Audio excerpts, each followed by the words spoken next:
So yun, what's up mga boss? For today's video nga pala ay magpapalit lang ako ng battery dito sa ating Raider 150 Fi. Bakit? Kasi nakakita ako ng mga senyales na di na sapat yung electricity na binibigay nitong ating battery. Napapansin ko yung push start is hindi na gumagana. Kahit anong gawing pindot natin, wala, ayaw nang umandar. Ang maririnig nyo na lang ay parang may lumalagitik dito sa may battery. So ito, pakinggan nyo.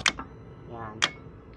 Anong gawing pindot nyo, ayaw na talagang mag-start. And yung ilaw ko naman, yung mini driving light, pati yung ating headlight, ay kumukurap-kurap na. So yun mga boss, isa din to sa sign na nakita ko na medyo mahina na yung battery natin. Kung nakikita nyo yung ilaw, kumukurap-kurap na. Pati yung neutral sign, kumukurap-kurap na. Kita-kita talaga na hindi na sapat yung supply ng kuryente na nare-receive ng bawat parts ng ating motor. So kaya naisipan ko magpalit ng battery. Ang napili kong brand ay OD battery. So yun mga boss, share ko lang sa inyo bakit OD battery yung napili kong brand na ipalit. Kasi proven and tested ko na to. Kasi yung stock battery ko ay pinalitan ko rin dati, mga 2 years ago na pinalitan ko ng OD battery. So nagtagal naman siya ng 2 years, mahigit 2 years. So yan mga boss, yan yung gamit natin, OD battery pa rin. Same model lang siya. Ang model niyan is YTX 5L-BS. Bakit ganyan yung model? Kasi para plug and play lang siya mga boss. Wala kang kailangan i-modify. So yung size niyan is parang stock. Wala kang kailangan baguhin. So yun mga boss, tara samahan nyo akong ikabit tong ating bagong battery. So madali lang naman magbaklas ng battery. Dalawang tools lang kailangan natin. Isang Phillips screw, tsaka itong 10mm na pangtanggal natin sa cover. So tara, simulan na natin. Una natin gawin is tanggalin muna natin yung cover ng battery. Yan. Size pala nito mga boss is 10mm. So yan mga boss, nabili ko lang sa Shopee. Ang price niyang bago kong bili ngayon is nasa 600 plus. And nabili ko lang siya ng 500 plus kasi meron akong mga ginamit na mga voucher.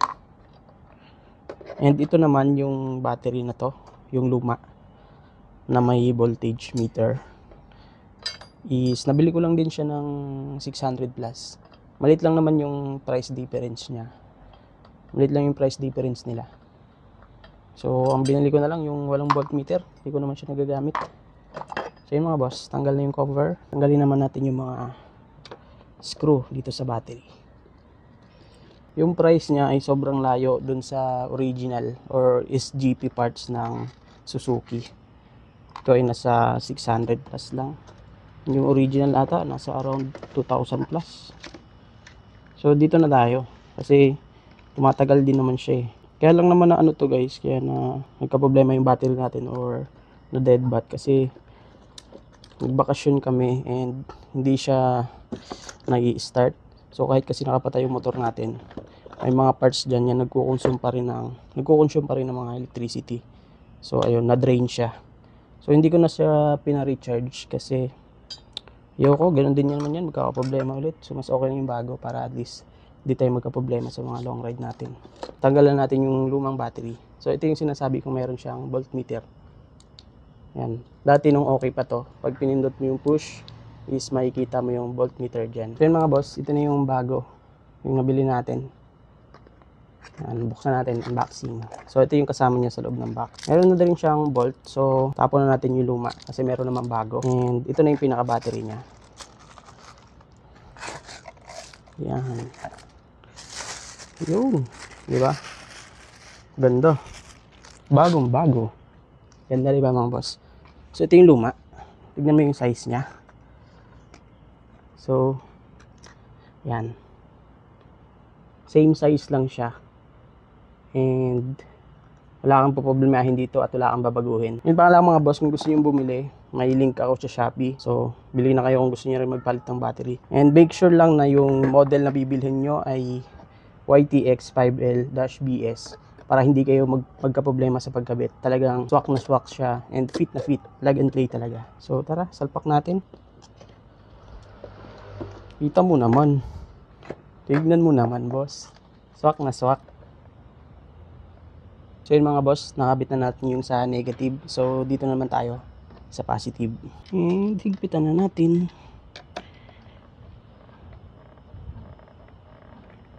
Oh, basic. Tapos, And lagyan lang natin ng cover. So yun mga boss, tapos na natin ikabit. So bago natin ikabit yung cover, so itry muna natin kung successful ba tayo or fail. Kung gagana na yung push start and hindi na magkukurap-kurap yung ating ilaw. In 3, 2, 1.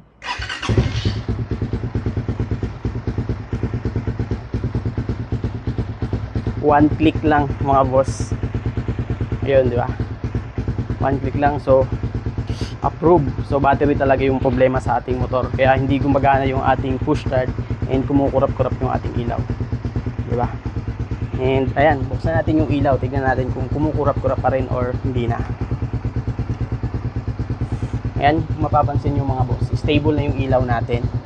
And tignan nyo yung panel. Di na rin nagbi-blink yung neutral na green. And tignan nyo naman yung ilaw natin. Stable na yan mga boss. Yan o. So ayos na ayos mga boss. Doon pa lang sa pag push start natin na gumana. So sign na yun na goods yung battery na nabili natin. So yun, kung gusto nyo bumili, may Shopee link dyan. And click nyo na lang. Tapos bilhin nyo na. Basta tandaan nyo yung model. Yun yung bilhin nyo. Para fit and wala kayong maging problema sa pagkabit. Ayos ba? Try natin ulit ha. On, then push start, one click. Ayos, approve. Nice ka talaga, di battery. Kahit kailan talaga di mo ako pinahiya. Nice one. So yun mga boss, bago ko pala i-end tong video na to, baka may alam kayo or kakilala kayo na paggawaan ng motor na nag-aayos ng bengkong na mags. Kasi kung matatandaan nyo dun sa previous video ko, na bengkong yung mags ko and hindi ko pa napapagawa. Yun sanang hindi madadamage yung mags natin, yung gumagamit ng machine, yung press lang. Ayoko nung dipok po kasi baka ma-damage. So yun, baka may kakilala kayo or may alam kayo, comment nyo lang.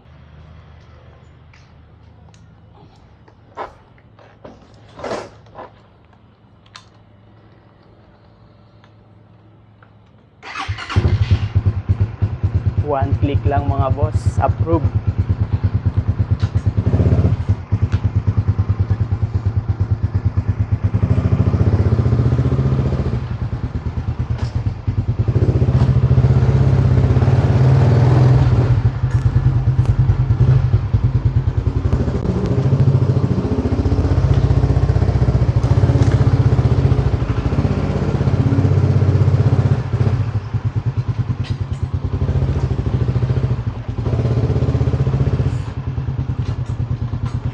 Goods.